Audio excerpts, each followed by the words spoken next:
Hola a todos. En esta oportunidad vamos a leer otro cuento policial y tratar de analizarlo, entenderlo un poquito. Este cuento policial de Jorge Luis Borges relata los planes o los pasos del plan de una obrera fabril llamada Emma Suns para concretar una venganza. Jorge Luis Borges es el escritor argentino más conocido en el mundo. Es- Está reputado, o sea, tiene fama de ser un escritor de difícil lectura. Pero dando algunas pequeñas explicaciones, este cuento no es muy complicado y lo podemos incluir dentro de la saga de los policiales porque nos presenta un crimen, aunque no tiene un enigma que resolver. Lo curioso es el desarrollo de este argumento de Jorge Luis Borges. Bueno, sin más, empezamos la lectura. Emma Suns. El 14 de enero de 1922, Emma Suns, al volver de la fábrica de tejidos Tarbuch y Löwenthal, halló en el fondo del zaguán una carta fechada en el Brasil por la que supo que su padre había muerto. Zaguán es un pasillo que tenían las casas, todos conducían a un pasillo, ese tipo de casas que había en ese tiempo llamadas casas chorizo. La engañaron a primera vista el sello y el sobre. Luego la inquietó la letra desconocida. 9 o 10 líneas borroneadas querían colmar la hoja. Emma leyó que el señor Mayer había ingerido por error una fuerte dosis de veronal y había fallecido el 3 del corriente en el hospital del Bajé. Un compañero de pensión de su padre firmaba la noticia. Un tal Fein o Fain de Río Grande, que no podía saber que se dirigía a la hija del muerto. Lo que nos llama la atención es, por empezar, que el señor Mayer sea el padre de Emma Suns, o sea que aparentemente se cambió el apellido, está en Brasil, y después es raro que una persona ingiera una fuerte dosis de un anestésico como el veronal por accidente. Pero bueno, seguimos. Emma dejó caer el papel. Su primera impresión fue de malestar en el vientre, en las rodillas. Luego de ciega culpa, de irrealidad, de frío, de temor. Luego quiso ya estar en el día siguiente. Acto continuo comprendió que esa voluntad era inútil, porque la muerte de su padre era lo único que había sucedido en el mundo y seguiría sucediendo sin fin. Recogió el papel y se fue a su cuarto. Furtivamente lo guardó en un cajón, como si de algún modo ya conociera los hechos ulteriores. Ya había empezado a vislumbrarlo. Tal vez ya era la que sería. Hechos ulteriores son los hechos futuros, o sea, lo que va a pasar.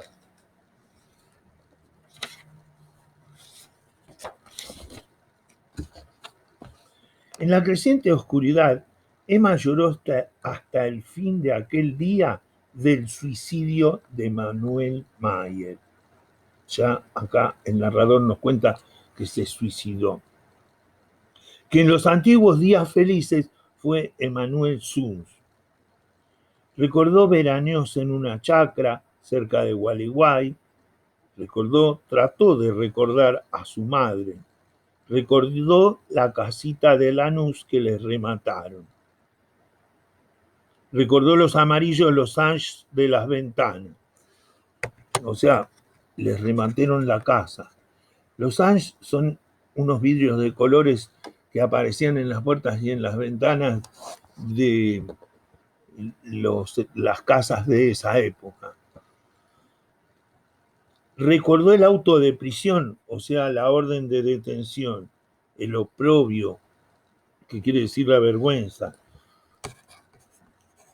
Recordó los anónimos con el suelto sobre el desfalco del cajero. Desfalco es sinónimo de estafa o de robo. Recordó, pero eso jamás lo olvidaba, que su padre, la última noche, le había jurado que el ladrón era Loewenthal, Aaron Loewenthal, antes gerente de la fábrica y ahora uno de sus dueños. Emma, desde 1916, guardaba el secreto.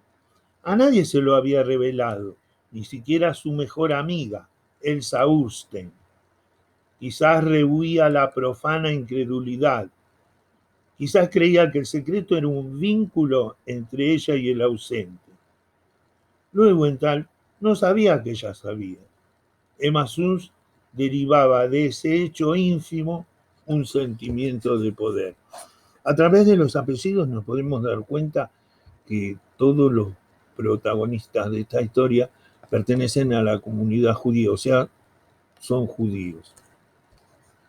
No durmió aquella noche y cuando la primera luz definió el rectángulo de la ventana, ya estaba perfecto su plan. Procuró que ese día que le pareció interminable fuera como los otros. Había en la fábrica rumores de huelga. Emma se declaró como siempre contra toda violencia, o sea, no va a participar en la huelga. A las 6, concluido el trabajo, fue con Elsa a un club de mujeres que tiene gimnasio y pileta. Se inscribieron. Tuvo que repetir y deletrear su nombre y su apellido.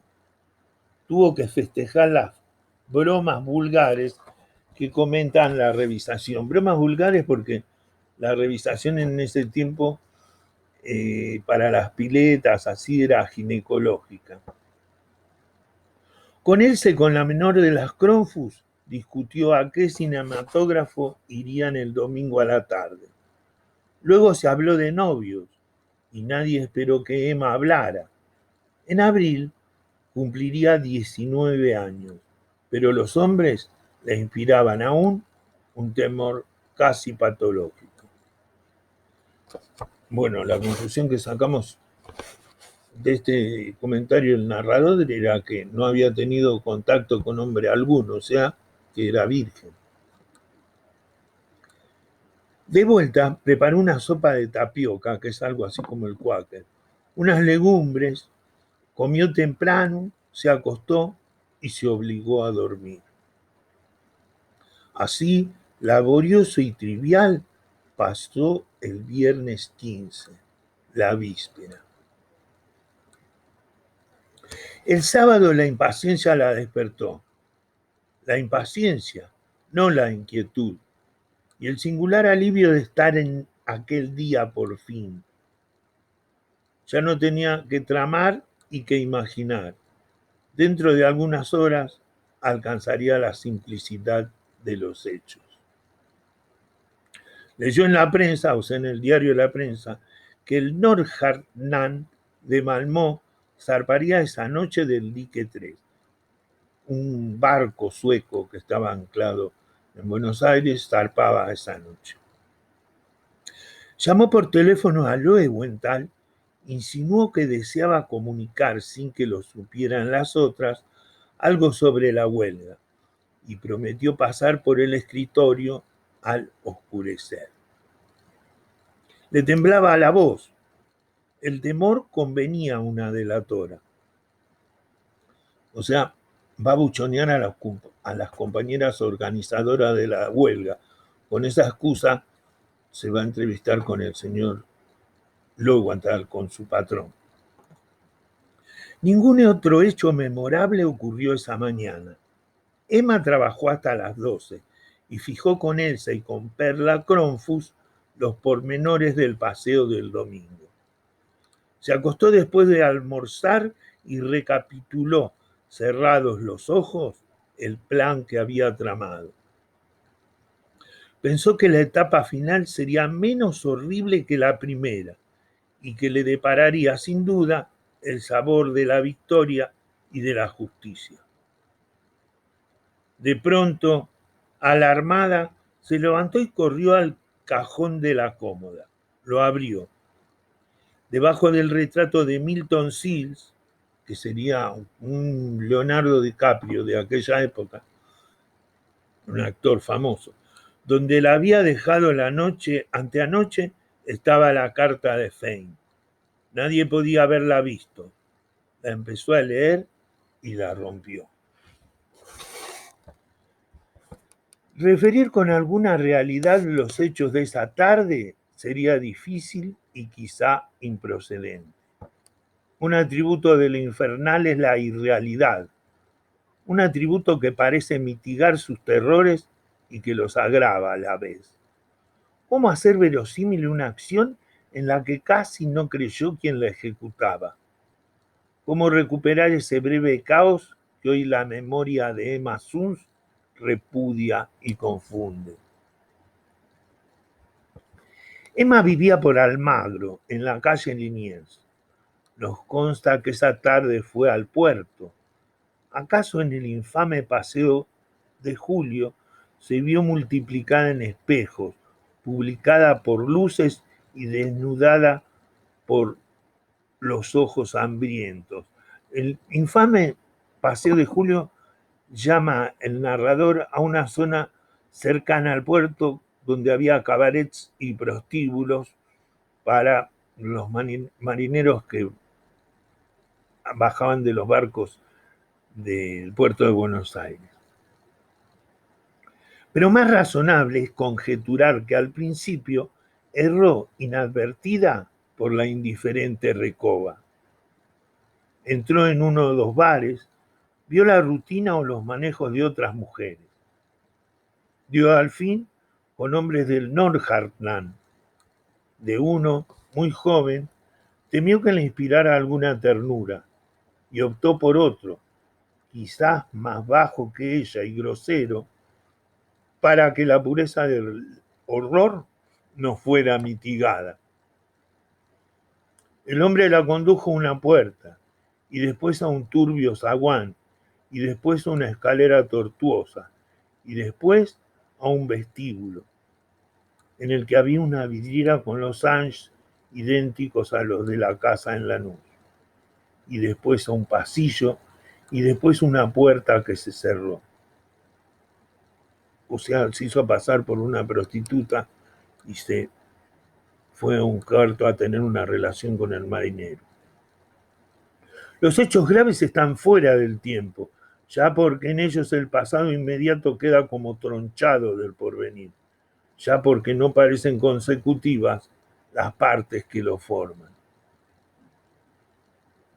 En aquel tiempo, fuera del tiempo, en aquel desorden perplejo de sensaciones inconexas y atroces, ¿pensó Emma Suns una sola vez en el muerto que motivaba ese sacrificio? O sea, ¿pensó alguna vez en su padre?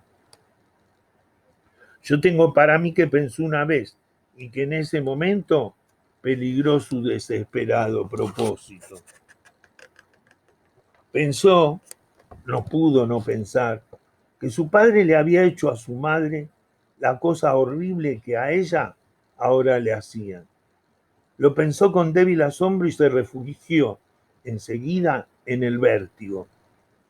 El hombre, sueco o finlandés, no hablaba español. Fue una herramienta para Emma, como esta lo fue para él. Pero ella sirvió para el goce y él para la justicia. Cuando se quedó sola, Emma no abrió enseguida los ojos. En la mesa de luz estaba el dinero que había dejado el hombre. Emma se incorporó y lo rompió como antes había roto la carta. Romper dinero es una impiedad, como tirar el pan. Emma se arrepintió apenas lo hizo.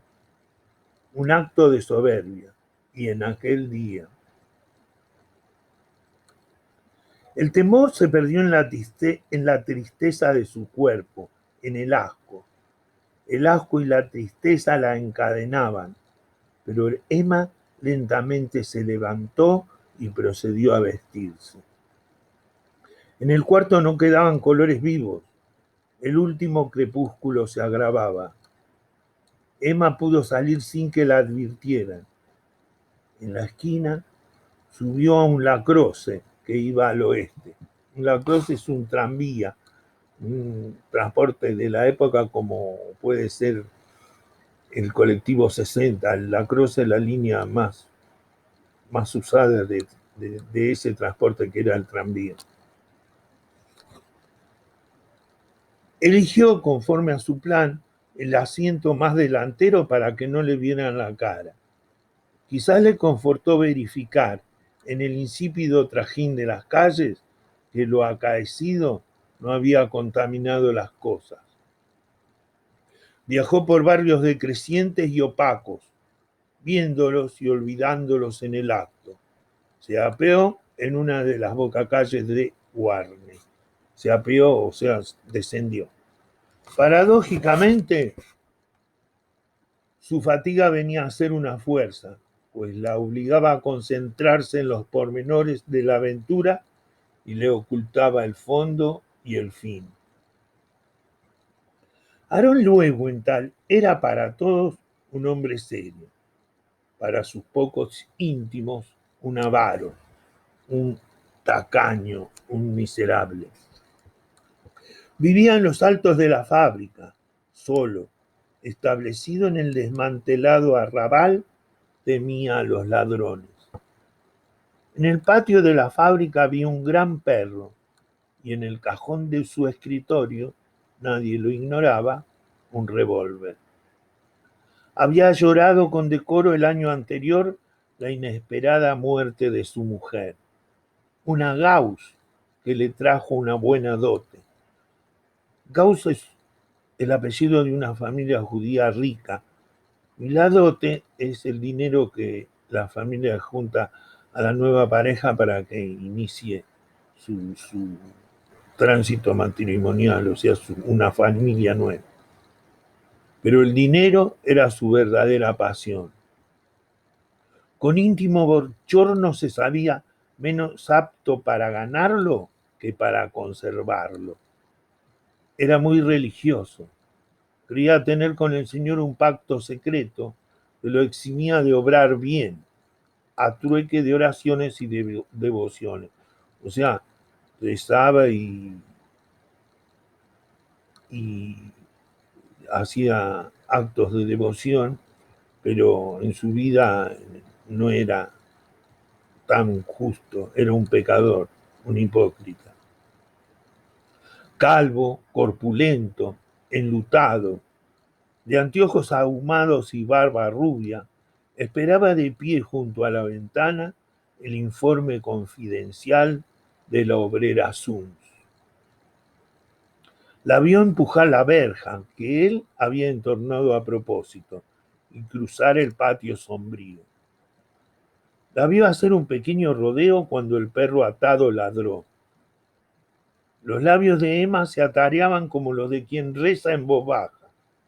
Cansados, repetían la sentencia que el señor Löwenthal oiría antes de morir. Las cosas no ocurrieron como había previsto Emma Suns. Desde la madrugada anterior, ella se había soñado muchas veces dirigiendo el firme revólver, forzando al miserable a confesar la miserable culpa y exponiendo la intrépida estratagema que le permitiría a la justicia de Dios triunfar de la justicia humana. No por temor, sino por ser un instrumento de la justicia, ella no quería ser castigada. La ley del talión, ojo por ojo, diente por diente. Luego, un solo balazo en la mitad del pecho rubricaría la suerte de Löwenthal.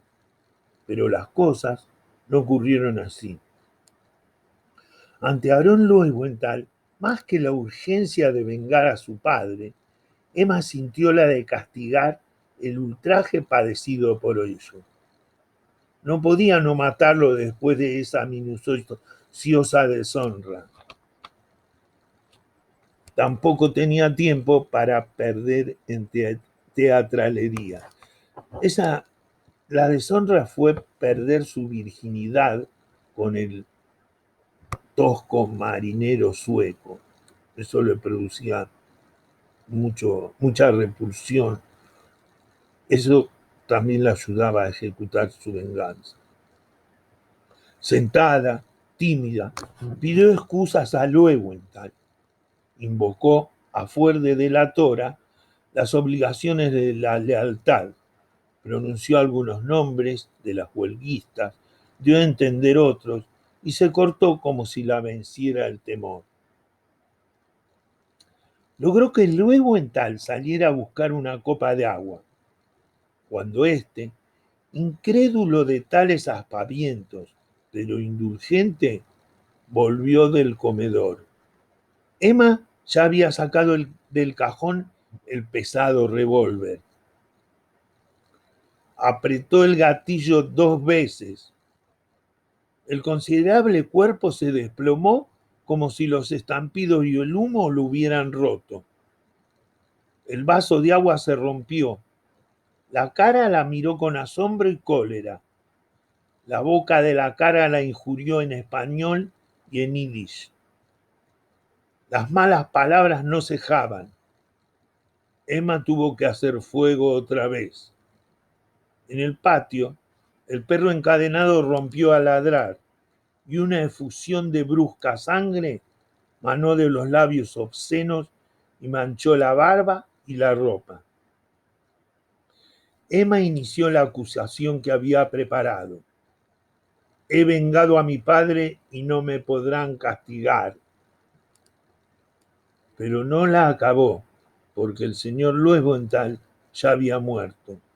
No supo nunca si alcanzó a comprender. Los ladridos tirantes le recordaron que no podía aún descansar. Desordenó el diván, desabrochó el saco del cadáver, le quitó los anteojos salpicados y los dejó sobre el fichero. Luego tomó el teléfono y repitió lo que tantas veces repetiría, con esas y con otras palabras. Ha ocurrido una cosa que es increíble. El señor Loewenthal me hizo venir con el pretexto de la huelga. Abusó de mí. Lo maté.